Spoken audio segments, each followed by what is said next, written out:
Bom dia. A partir da próxima semana, do próximo domingo, as nossas aulas serão presenciais. Então eu convido os irmãos a estarem conosco, né, na igreja. Teremos um culto matutino, né, e após o culto a nossa escola dominical.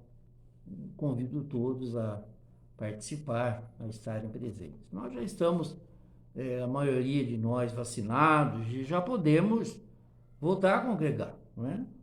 O escritor aos Hebreus fala que a gente não deve deixar de congregar como fazem alguns. Claro que nós temos motivos de sobra para não congregar, mas agora nós já podemos voltar. A igreja tem todo o cuidado de manter o distanciamento social, tem lá o álcool gel para as pessoas usarem, né? E não há por que a gente não participar, né, presencialmente das atividades da igreja. A escola dominical, como culto, né, já podemos começar a retornar. Graças a Deus, né, por isso que boa parte da nossa população já está vacinada. A nossa lição de hoje está lá no livro de Jó e fala da amizade na angústia. No texto bíblico, o livro de Jó, no capítulo 2, dos versículos 11 até o 13. São apenas 3 versículos, nós vamos ler. Diz assim o texto bíblico: ouvindo, pois, 3 amigos de Jó todo esse mal que lhe sobreviera, chegaram cada um do seu lugar. Elifaz, o temanita, Bildade, o suíta, e Zofar, o naamatita, e combinaram ir juntamente condoer-se dele e consolá-lo. Levantando eles de longe os olhos e não o reconhecendo, ergueram a voz e choraram, e cada um, rasgando o seu manto, lançava pó ao ar sobre a cabeça. Sentaram-se com ele na terra 7 dias e 7 noites, e nenhum lhe dizia palavra alguma, pois viam que a dor era muito grande. Amizades saudáveis são fundamentais para o nosso bem-estar. É melhor andar junto a alguém do que sozinho, já ensina a sabedoria do livro de Eclesiastes. Melhor serem 2 do que 1. Mas a amizade exige dedicação, parceria, confiança e compaixão. Ser amigo ou amiga de alguém é um exercício que nos amadurece. Experiências de dor, tristeza e sofrimentos provam e comprovam as amizades. Na história de Jó e seus amigos, percebemos que não basta boa intenção para fazer da amizade um bem. É preciso mais do que isso, especialmente em tempos difíceis. Uma amizade que preserva a empatia, o acolhimento e o cuidado é um instrumento valioso para a restauração humana. Diz lá no livro de Provérbios que há amigos que são mais chegados do que irmão. Jó era um homem muito rico e influente, mas também justo, reto, temente e fiel a Deus, e mesmo assim sofreu. Ele perdeu sua riqueza, seus filhos e filhas, e por fim a sua saúde. Todos nós conhecemos a história, não é? É um dos livros mais antigos da Bíblia. Ficou numa situação trágica de dor, sofrimento, doença, e saiu de sua casa para estar sentado em cinza. Possivelmente no lugar onde era queimado um lixo. Sua pele foi tomada de cracas e bolhas, algum tipo de dermatite aguda que se espalhava por todo o corpo e criava infecções na pele, que descascava, e tinha pústulas, que são feridas com pus, em constante erupção. Jó emagreceu, tinha febre, crises de depressão, choro, insônia, pesadelos, mau hálito, falhas na visão apodrecimento dos dentes. Tudo isso está narrado no próprio livro. A história de Jó destaca também a presença de amigos que se moveram em sua direção ao saber do seu sofrimento. Isso mostra que a amizade deve nos mover em tempos de sofrimento e ir em direção aos amigos e amigas que passam dificuldades. Eu perdi um amigo há alguns anos, o Paulo, né, que trabalhava conosco, e o Paulo teve um câncer muito agressivo e ele viveu um ano só depois de descoberta essa doença. E eu me lembro que ele ficava um pouco em casa, um pouco no hospital. Em casa não, mas quando ele estava no hospital, a gente visitava ele todo dia. Se ele ficasse lá uma semana, nós íamos lá a semana inteira, eu e a Célia. Nós não íamos resolver nada, mas nós estávamos junto com ele até uma hora e pouco antes dele falecer, nós estivemos lá o visitando. No entanto, a história da amizade desses homens se torna complexa à medida em que eles tentam orientar Jó em seu momento de angústia. Parece que levaram em conta mais as suas visões de mundo e menos a angústia do amigo, e por isso se perderam no exercício da sua amizade. A amizade é um ato relacional e por isso é complexo.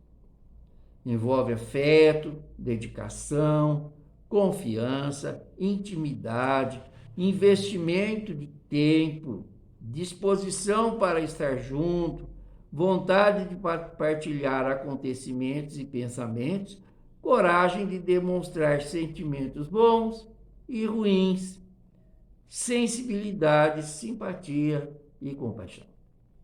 Veja bem quantas coisas que a amizade, envolve. Afeto, dedicação, estou repetindo, confiança, intimidade, investimento de tempo, disposição para estar junto, vontade de partilhar acontecimentos e pensamentos, coragem de demonstrar sentimentos bons e ruins, sensibilidade, simpatia e compaixão. A psicologia conhece o valor da amizade nas diferentes fases da vida. Na infância, ajuda a desenvolver a socialização. Isso é um grande problema que nós estamos vivendo com a pandemia, com as crianças fora da escola. Na adolescência, ajuda na construção da identidade, na idade adulta, pode amadurecer nossa humanidade e capacidade relacional, e na velhice torna-se importante para combater a solidão e melhorar a saúde. Viver sem amigos e amigas é perigoso, nos adoece. Por outro lado, se na amizade não existe sensatez, equilíbrio, respeito a si e ao próximo, sofremos severos danos. É preciso ter cuidado para que as nossas relações de amizade não nos adoeçam.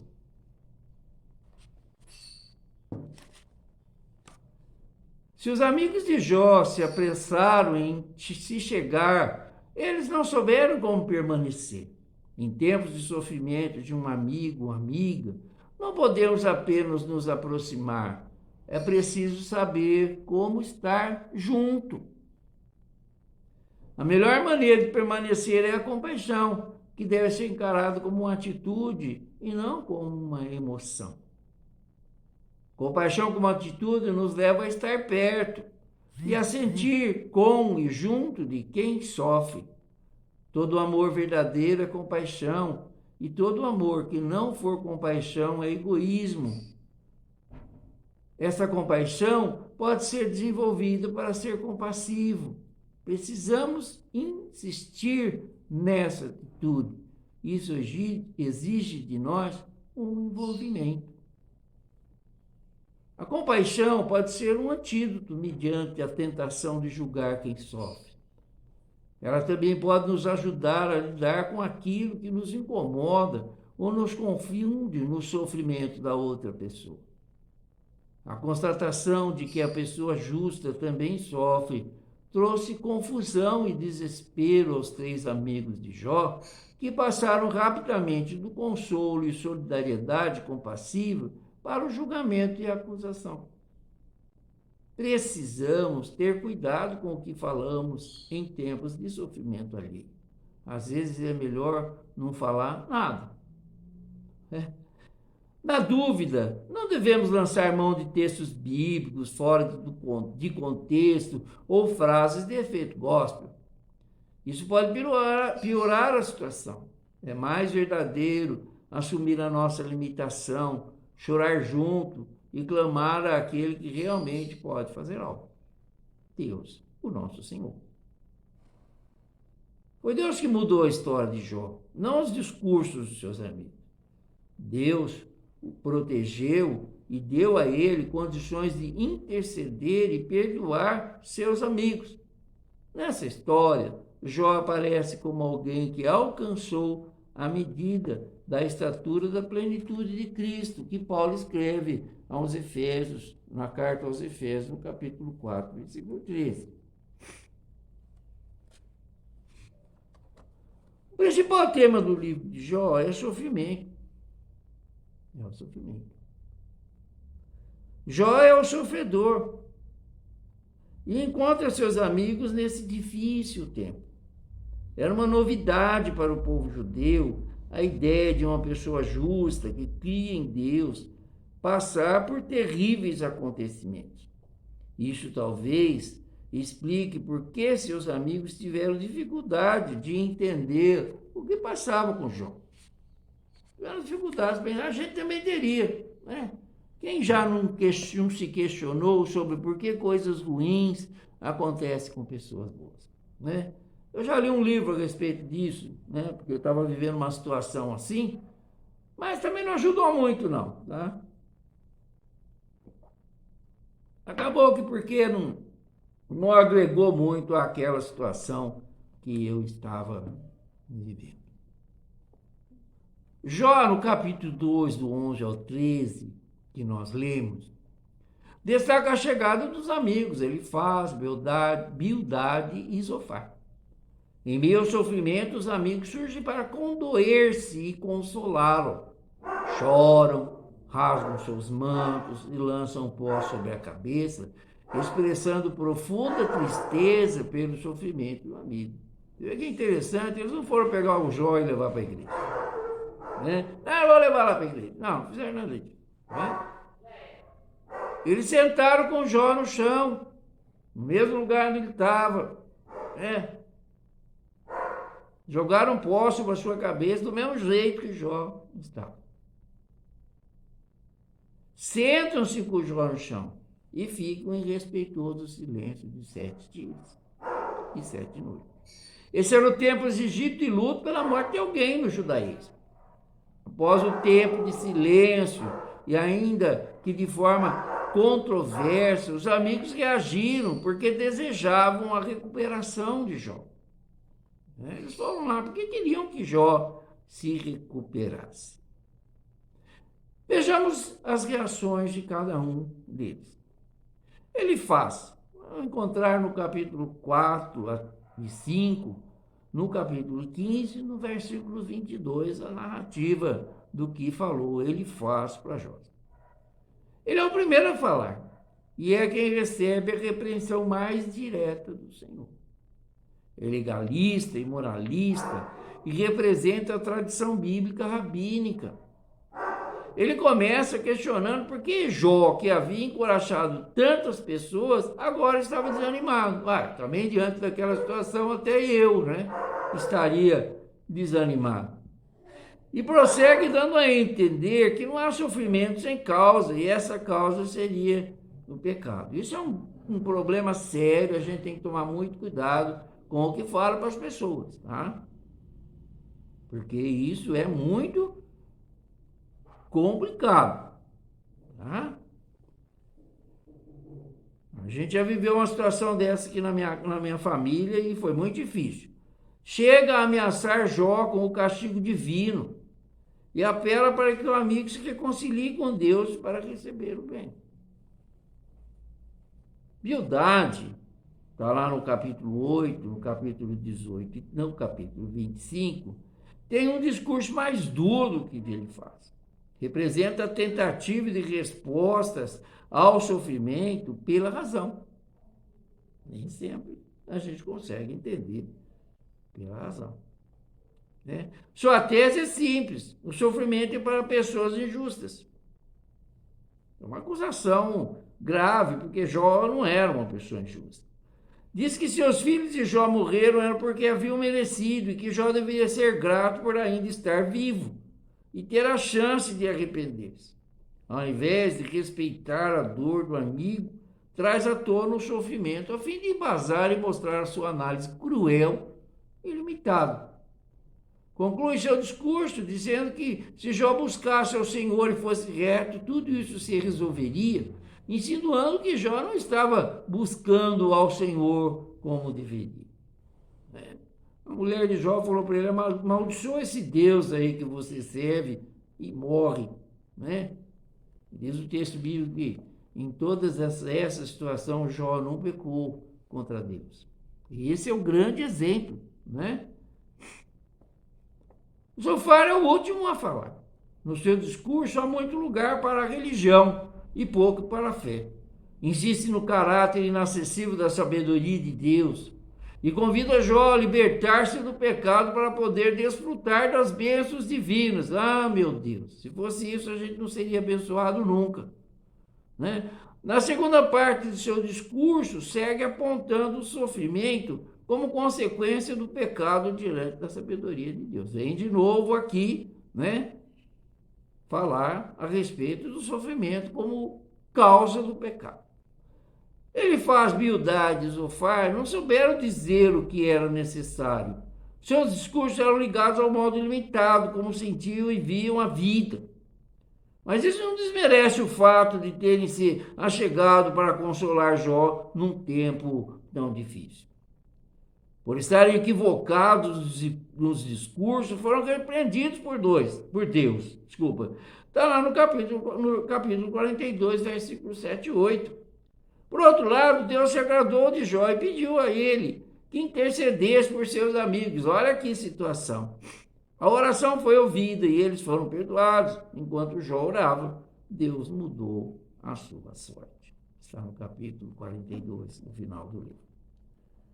Tão importante quanto fazer amizades é preservar esses lindos laços de afeto. A amizade é uma dádiva e provar dela, especialmente em tempos de angústia, é extremamente necessário. O que fazer diante de amigas e amigos que sofrem? Silêncio acolhedor e bom senso. A presença silenciosa e acolhedora dos amigos de Jó foi mais importante do que os seus longos discursos.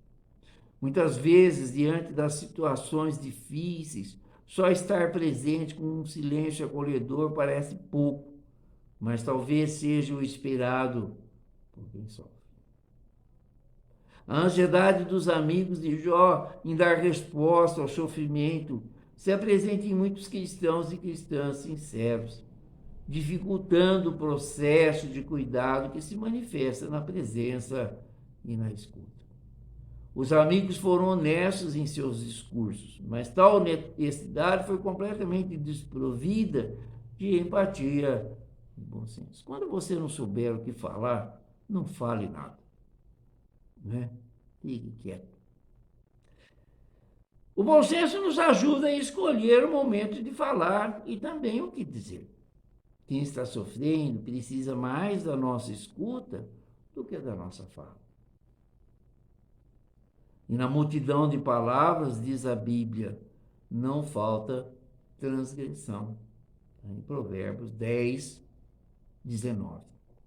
Uma boa amizade escuta, apoia e reconhece que nem sempre terá todas as respostas, mas ainda assim sempre estará junto.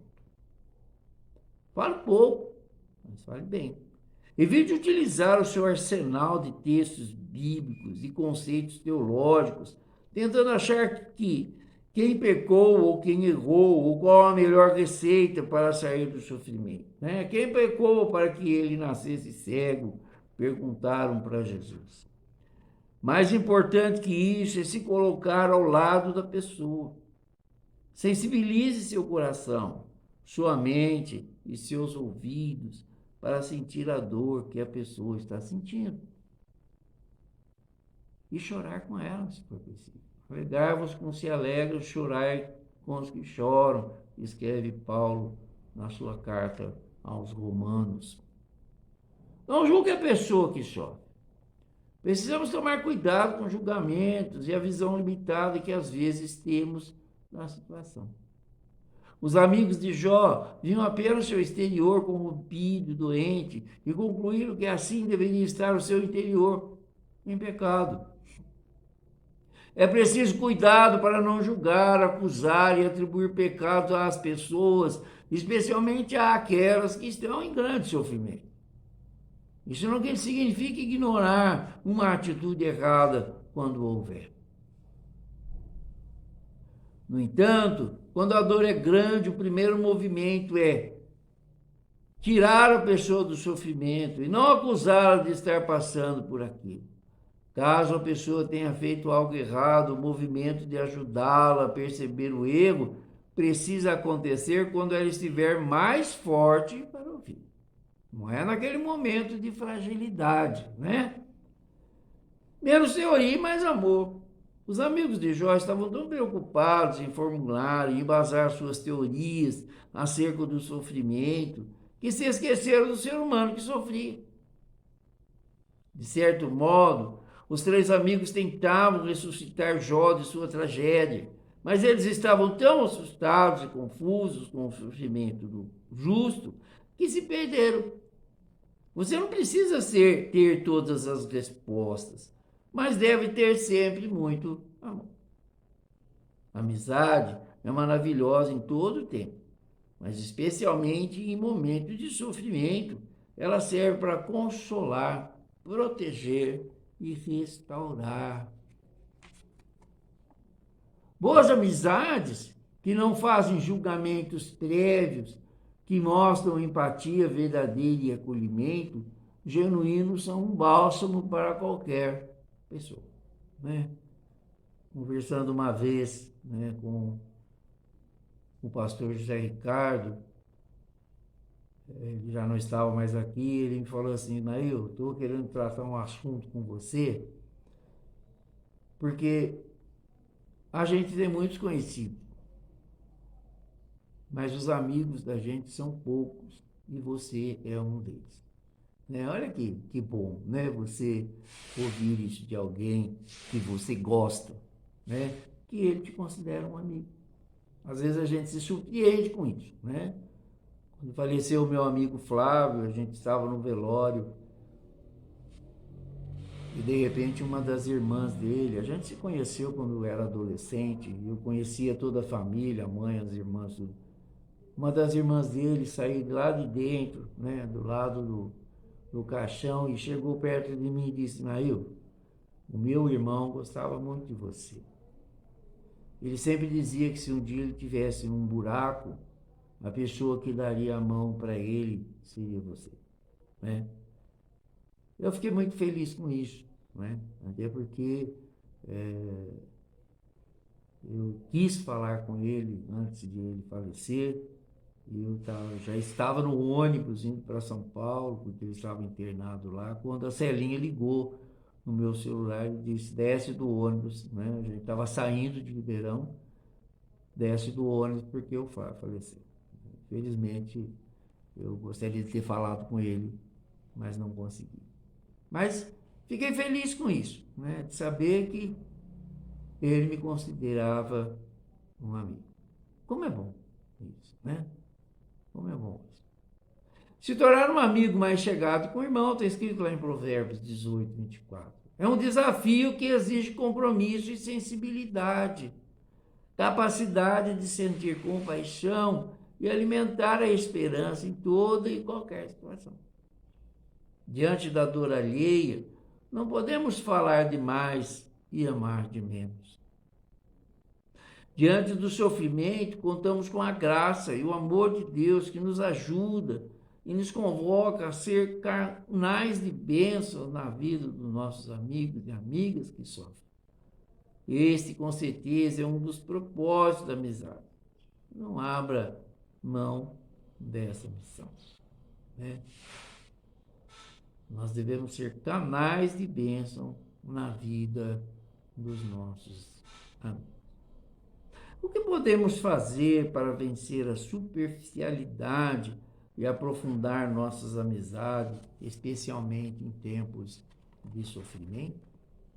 Isso é para a gente refletir, né?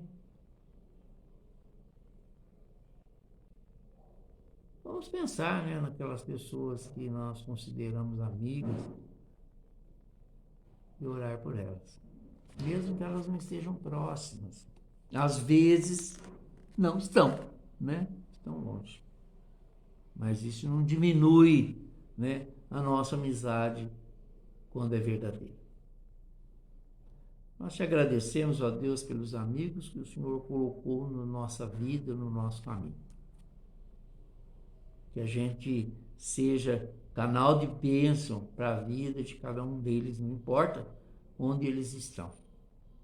Capacita-nos a estar presente, junto, especialmente nas horas de tribulação. Que sejamos amigos, que tenhamos amigos na hora da nossa tribulação.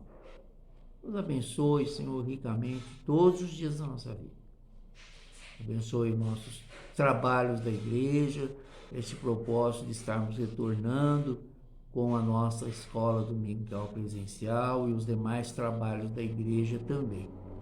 Dá sabedoria à nossa pastora na condução de todos os trabalhos da nossa igreja. E a cada um de nós que somos responsáveis, coordenadores de ministérios, que sejamos guiados também pelo seu Santo Espírito. Temos um domingo abençoado, se conosco, nos guarde e nos proteja. É a nossa oração em nome de Jesus. Amém.